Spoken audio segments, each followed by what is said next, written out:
Who's Big Balls? It's big. That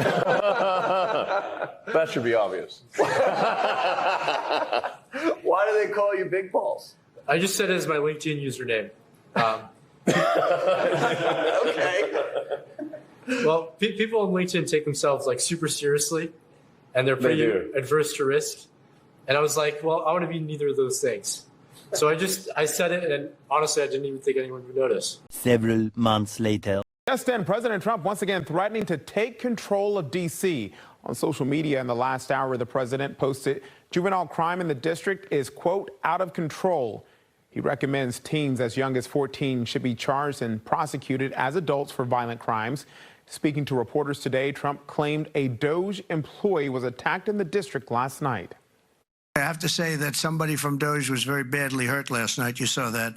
A young man who was beat up by a bunch of thugs in D.C.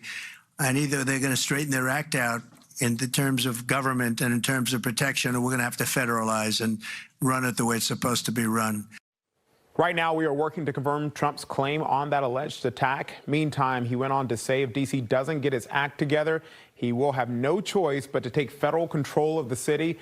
Much more tonight at 10 and 11. News alert, an update just in confirming President Trump's claim that a former DOGE employee was attacked on the streets of D.C. last night. Multiple sources telling Fox News that Edward Kornstein was violently beaten in D.C. Elon Musk says Kornstein, also known by a colorful nickname, was, quote, beaten to the point of concussion while trying to save a woman from a D.C. assault.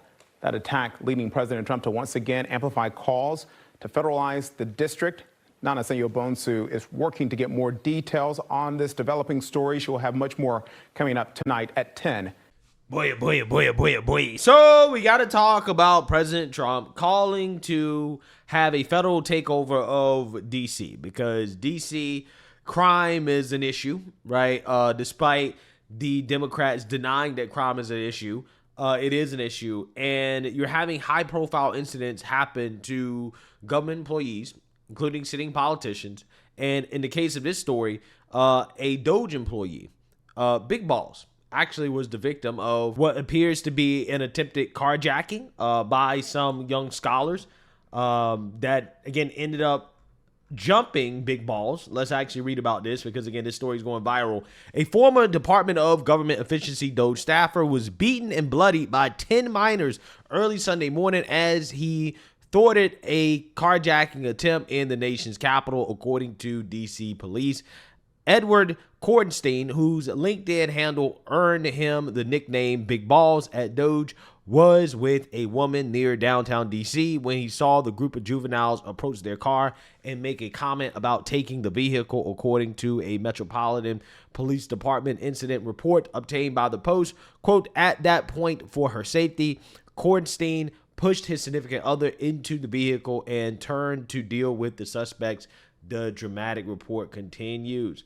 Yeah, so apparently, again, Big Balls came out swinging against these young scholars, and he decided to square up and to take them on, and because of that, he ended up getting jumped, right? He got beat up, but it seems as if he may have stopped a carjacking, and that is what this story is about, because due to the escalating violence, teen violence, that is happening in D.C., President Trump is basically threatening to take back over the city, to have the federal government take over the city in response. So without further ado, let's go ahead and get into this. By the way, I have to say that somebody from DOGE was very badly hurt last night. You saw that. A young man who was beat up by a bunch of thugs in D.C. And either they're going to straighten their act out in the terms of government and in terms of protection, or we're going to have to federalize and run it the way it's supposed to be run. So this news sent shockwaves across the district. Yeah, the News 4 I-Team's Ted Oberg has been looking into this. Ted, you've got some new information since last we spoke. Yeah, Jim, and on a total, a lot of stuff to unpack here. Let's start with the president's Truth Social post. He says crime in D.C. is totally out of control. Statistics from MPD, D.C. police say violent crime here in the district this year down 26%. He said minors know that nothing will happen to them. Also, sort of questionable, 85% of juveniles accused accused of a crime last year were prosecuted by the D.C. Attorney General's office. What we know about this incident the president was talking about, a DOGE staffer who Elon Musk, according to a post he said on put on X just a short time ago, said was trying to defend a woman from who was being assaulted by a group of about a dozen young men. A DOGE team member saw what was happening, ran to defend her, and there you see is the picture of what Elon Musk and President Trump allege happened to that young man. We know this is about 3 o'clock in the morning on Sunday, just a couple days ago. DC Fire did go out there. They did not transport that young man with any injuries that needed to be treated at a hospital. Elon Musk saying he had symptoms of a concussion, but again, not taken to the hospital. According to sources familiar, we know that 2 juveniles from Maryland have been placed in custody of the D.C. Department of Youth Rehabilitation Services for assault and attempted carjacking charges. Again, 2 juvenile suspects now in the custody of D.C. authorities. And the case will be handled not by Jeanine Pirro, the U.S. Attorney for D.C., but by the D.C. Attorney General Brian Schwab, who sent us a statement a short time ago, which partly says no one who lives, works, or visits D.C. should experience this. It's horrific and disturbing.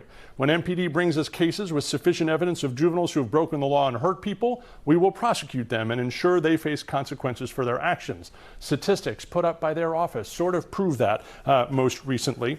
One other note, Jeanine Pirro was recently, just a couple minutes ago, at a National Night Out event for D.C. police, and she told the crowd there, which, by the way, had heckled her previous to this, that crime is going down in D.C. thanks to parents, the community, and D.C. police. Somewhat of a conflicting message to what the president put out there on Truth Social. Yeah. So again, you listen to this news outlet, right? Propaganda outlet. They try to pretend as if, crime is down from its peak, so therefore that is good. No, it's not good, right? When you consider the fact that, for example, in 2012, the number of homicides in D.C. was 88. 88 in 2012. It peaked all the way to 274 in 2023, right? Now, for 2025, year to date, okay, we're basically halfway through the year, we're at 98 homicides. There are more homicides already this year than there were in 2012 altogether. And again, we're only halfway through the year. So just to put this in context, apples to apples here, at the current rate that we're at right now, for DC, okay, for the year 2025, the homicide rate is going to be double what it was in 2012. Double. But if you listen to these people, crime is down, right? Again, you got to understand context. Compare it versus where it historically has been, right? Over the past 20 years or so, none of these people can claim with a straight face that crime is down, right? Again, it might be down from the peak, but it ain't down compared to where it was pre-pandemic. It's still up. It's still elevated. I mean, when you talk about the young scholar problem, it is especially a problem in D.C., okay? Nearly 60% of all D.C. carjacking arrests involve juveniles. So basically, if you're getting your carjacked in D.C., it is likely to be a juvenile. This is why we covered so many of these stories over and over and over again involving the same suspect. But you have roughly 52 arrests per 1,000 youth, which is nearly double the national average. Double the national average, okay? So DC certainly has a youth violence problem, regardless of how much the media wants to deny it, but it's a problem. Crime in DC is a problem. And if they can't get crime under control fast enough, right? They can't get back down to 2012 levels fast enough. There's no reason why they can't. If they can't do that, then yeah, it's a problem, right? It's a problem. I don't want to hear nothing about no old crime decreased 10%. I don't want to hear that. Again, you're talking about crime being at the highest level that we've seen since the 90s. So you don't get a pat on the back for incremental progress when crime is still elevated far more than it was just 10 years ago. Okay, you don't get a pat on the back for that, okay, at all. You don't get that. But you know who should get a pat on the back? Big balls, right? Because big balls, again, you got to have some big balls to take on some young scholars, some YNs, probably some YNs, honestly. That's the main reason they're not going to show their faces, right? They're not going to show their faces of what they look like because they're probably YNs. And you know the media doesn't like to show the faces of YNs committing crimes, right? They hate doing that, okay? So yeah, again, big balls, stepping up to some YNs, right, and squaring up, right, and then, getting beat up. That's heroic stuff. Like, that's stuff that, we should pat on the back and say, hey, man, like, that was good. Who knows? Maybe President Trump should give him a medal or something, right? Maybe give him a medal because, hey, he could have lost his life. He could have lost his life easily, okay, in a place like D.C. So, I mean, thank God he's still alive.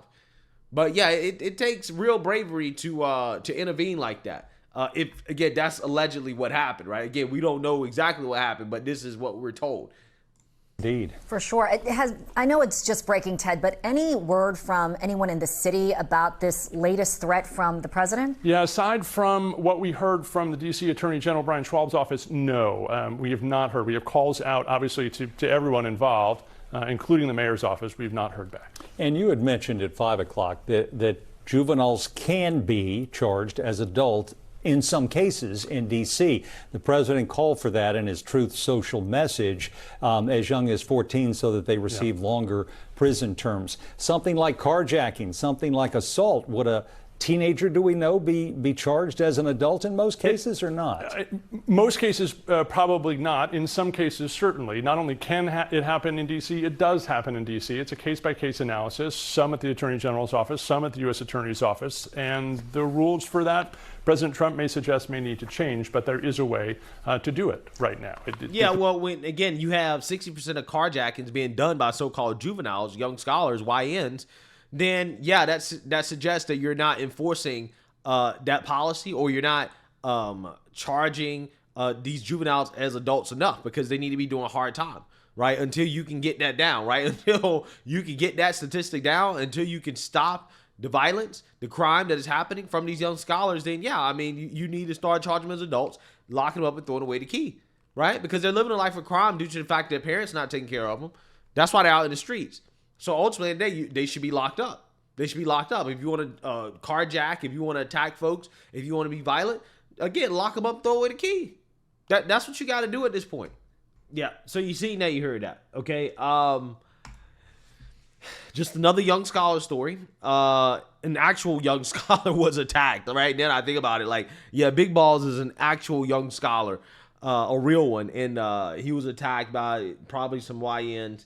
And, it's unfortunate. It really is unfortunate that people, can't even live in the capital city safely, right? Without being harassed, without having their cars jacked by teenagers, without having this stuff happen. And then, you got these people turning around gaslighting you, talking about the crime is down, right? And it's like, come on, get out of my face with that, bro. Like, everybody can see that crime is out of control in these liberal cities, and that more progress needs to be made before we can start talking about how crime is down in these cities, because it's certainly not down. But hey, let me know what you guys think. Make sure you like, comment, and subscribe. Most importantly, share a Black Conservative perspective. Peace.